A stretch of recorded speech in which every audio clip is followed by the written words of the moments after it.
Biz uşaqlarla bura gəlib hər gün oynayırıq. Dərsdən çıxanda uşaqlarla bura gəlib mənzərəni seyr edirik və yay tətili olanda valideynimizlə birlikdə gəlib burada çimirik, istirahət edirik. Buranın mənzərəsi çox qəşəngdir. Kürlə Arazın qovuşduğu Suqovuşan təbii gözəlliyi ilə göz oxşayır. Vaxtilə tarixi ipək yollarından biri məhz bu ərazidən keçib. Əsrlərə sinə gərən Suqovuşan həm də bir çox hadisələrə şahidlik edib.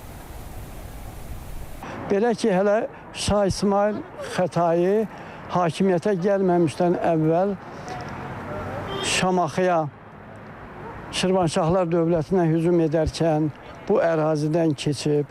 Eyni zamanda Ağa Məhəmməd Şah Qacar bu ərazilərdə olub. Əvvəlcə dediyim kimi Nadir Şah da burada şahlıq titulunu qəbul edib. Və bu tarixi şəxsiyyətlərin bu ərazilərdə olması bu Suqovuşan ərazisinin əhəmiyyətini bir daha artırmış olur. Çayların sağ və sol sahilində boyatan yulğun, söyüd və qovaq ağacları mənzərəyə daha da gözəllik qatır. Suqovuşan təkcə suyun qovuşduğu yer deyil, insanların da arzularının qovuşduğu məkandır. Deyilənlərə görə bir vaxtlar bura gələnlər məhz suların birləşdiyi bu yerdə niyyət edərmiş və bu axar sular kimi insanların arzuları da bir yerdə birləşib həyata yol alarmış.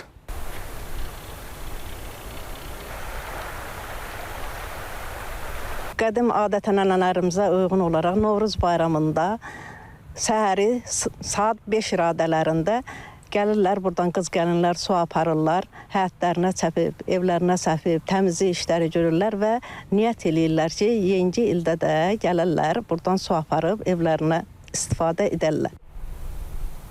Sakinlər deyirlər ki, Suqovuşan ərazisində park bulvar salınsa, pansionat, sağlamlıq mərkəzi tikilsə, gəzinti üçün kiçik həcmli gəmilər təşkil olunsa, cəlbedici bir turizm məkanına çevrilə bilər.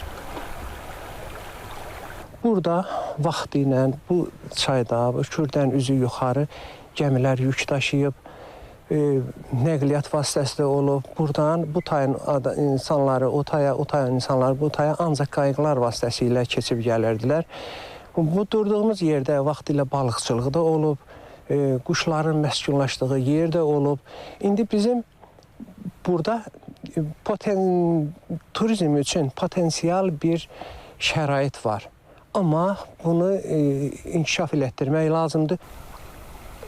Mütəxəssislər də sakinlərlə eyni fikirdədirlər. Onlar da hesab edirlər ki, lazımi infrastruktur və mühafizə tədbirləri həyata keçirilsə, burada təkcə təbiətin gözəlliyini seyr etmək deyil, həm də ekoturizmin inkişafı üçün böyük imkanlar yaranacaq.